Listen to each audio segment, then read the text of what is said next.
Laura, cara, você já fez um monte de coisa na tua vida, né? Agora você tá majoritariamente de sexóloga. Sim, né? Psicóloga também. Psicóloga também. Sim. Que você... Bom, você me corrija se eu estiver enganado, tá bom? Você jogou vôlei. Joguei. Né? Largou pra estudar. Pra estudar. Eu entrei na faculdade de jornalismo. Jornalismo. Depois do vôlei. Eu sou de Minas, vim morar em São Paulo pra jogar vôlei no Pinheiros. Lá atrás, né? Há um tempão. E aí, passei na faculdade de jornalismo, era adolescente, quando eu vim jogar no Pinheiros. Passei na faculdade de jornalismo, me tornei jornalista e comecei a trabalhar, quando me formei, na Folha de São Paulo, num caderno regional ABC, depois na Folha da Tarde. E saí de Folha para ir trabalhar numa revista feminina, na revista Cláudia. Foi ali que começou a minha história com a sexualidade. Aí eu cheguei ali Mas foi do nada? Foi sem querer? Como é que foi Surgiu isso? uma vaga de editora de sexo. Na Folha da Tarde, eu era editora de cidades. Era hard, era chacina pra tudo quanto é lado, violência.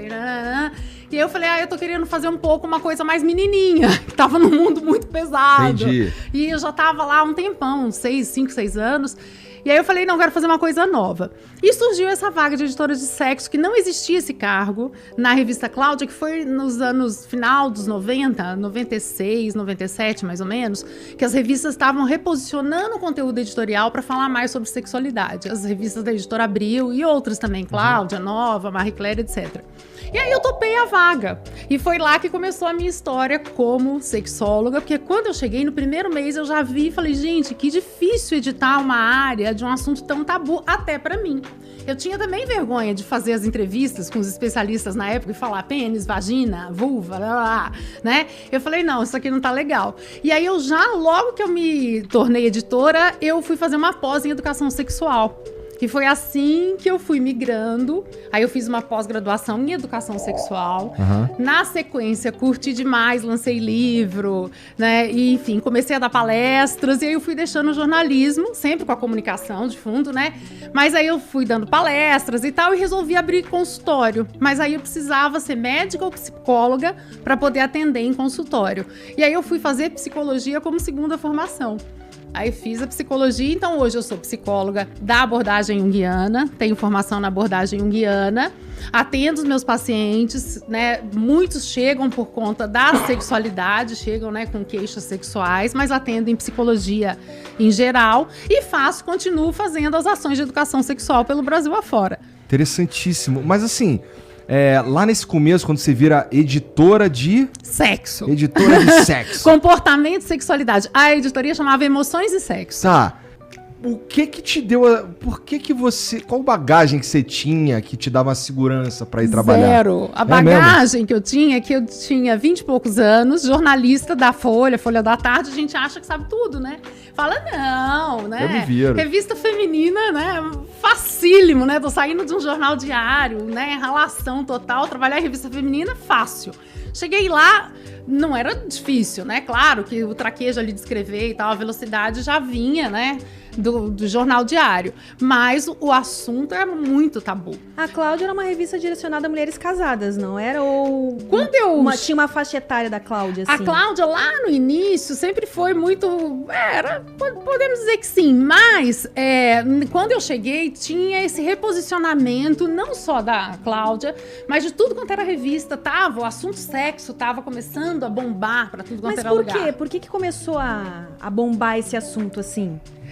Foi uma revolução, né? Então a gente tá falando aí eu fui pra Cláudia em 96, 97. Em 98 foi lançado o primeiro medicamento para disfunção erétil, que foi o Viagra. Então era um momento... Caraca, faz esse tempo todo? Faz. Era um cenário da época, né? Que, assim, sexo tava super em alta. Também uma outra coisa tinha acontecido, não tão recente. Então, no final dos 80, 88, a gente teve AIDS, né? Impacto de AIDS no Brasil e no mundo. Em 90, eu sei as datas todas, porque eu falo disso toda hora. Bom em números, né? Eu já não lembro. Não, eu lembro. Não tive Covid, não afetou a memória, né? Tô lembrando.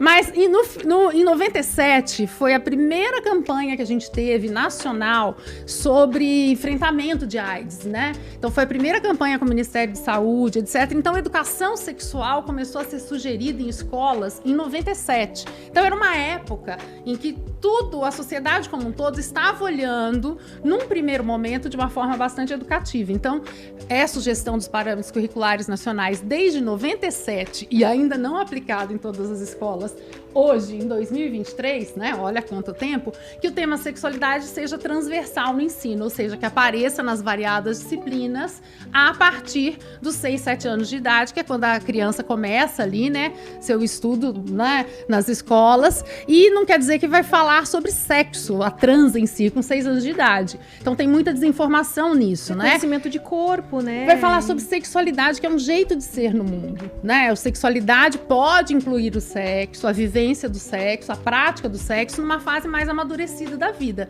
Mas sexualidade é um jeito de ser. De ser o quê? De ser homem, ser mulher, ser agênero, ser, né, o que a gente quiser ser. Então, de ser no mundo. E aí a gente começa a falar lá para os pequenininhos sobre isso, né? Fala muito sobre corpo, fala também sobre maneiras de ser. Os pais são os nossos primeiros educadores, enfim.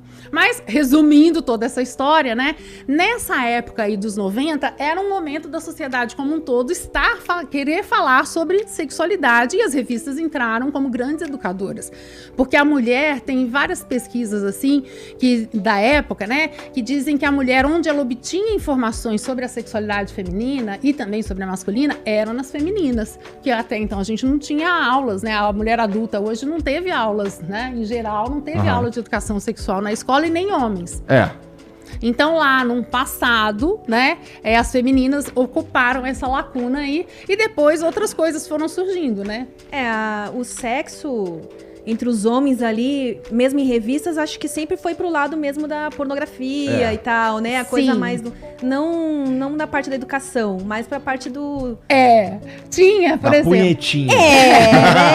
Tinha Playboy, né? Na época também da Editora Abril, eu escrevi pra Playboy também, já um monte de coisa. E tinha a loira da Playboy, que respondia dúvidas, e que era um amigo meu, que fazia a loira da Playboy. Mesmo? Aí quando ele tirou férias, ele falou, você pode fazer pra mim? Eu falei, mas como? Ele falou, não, é só responder ali, bota uma pimenta, não sei o que. Então, enfim, né?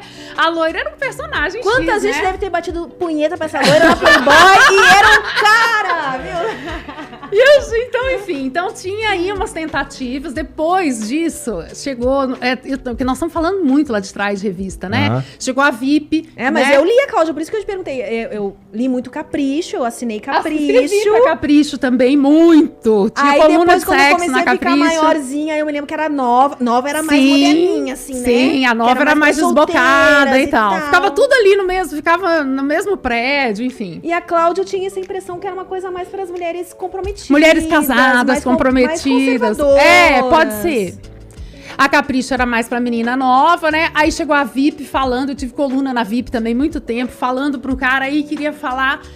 Já queria esclarecer um pouco dúvidas, mas sempre tinha uma pegada meio cafa, assim, as revistas masculinas, né? Só que essa proposta foi mudando com o boom da internet. Porque aí a gente começou a ter... Olha, na época lá de Cláudia, eu recebia 90% das dúvidas, chegavam de mulheres, 10% e era de homens. Via carta? Ainda era Chegava carta, e-mail. Minha monografia da minha especialização foi, que se tornou um livro, meu primeiro livro depois, foi 500 perguntas sobre sexo, respostas para as principais dúvidas de homens e mulheres, que eram as mulheres que faziam as perguntas e um pouquinho de homens que faziam as perguntas via parceiras. Entendi. Que era o meu marido, queria perguntar lá em 90 e bolinha, né? E aí, só que esse cenário mudou. Tanto que quando eu entrei no Altas Horas em 2007, fiquei 15 anos lá, né? Em 2007, já tava mais meio a meio. A molecada já perguntava. A gente não vê só a menina fazendo pergunta no Altas Horas, né? Não via menino também. Então, teve uma revolução aí nesse período, né? Então, numa década, teve uma abertura, mas mais da população jovem.